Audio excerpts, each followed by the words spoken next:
the attitude towards algae in the press or at biotech meetings has an incredibly high amplitude cycle to it, and it's essentially boom or bust every 6 months, depending on some biotech company that goes under or some ridiculous hype that you hear from some scientist who's trying to make money out of this. What we have to really keep in mind is that how we're going to get fuel out of algae is going to be a fast forward of how we get food out of major grain crops. And that is that the green revolution that occurred from the end of the 40s to now really had different phases to it that combined industrial practices and more recently molecular science.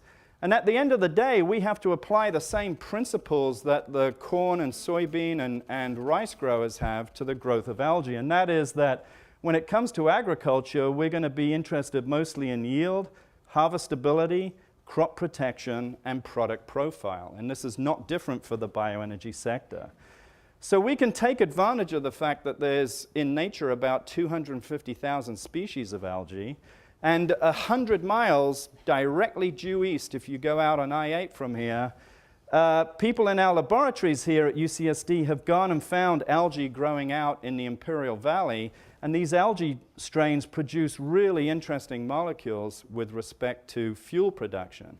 So this is one way in which we take advantage of natural variation that is present out in the environment and actually go and discover algae species for fuel production locally, or we can apply very advanced robotics in the lab where we create new species of algae using all kinds of these gene technologies that I created.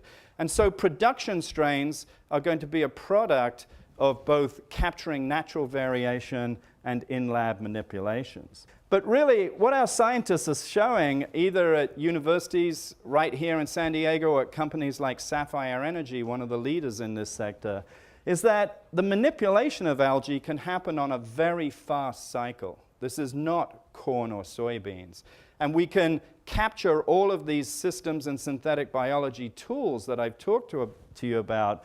And it means that really just in a matter of a few months, we can identify, create, and assess the contribution of a particular new algae strain very quickly. And the engineers are the ones now who are working on, can you really grow algae cheap enough and dense enough to make this whole process viable?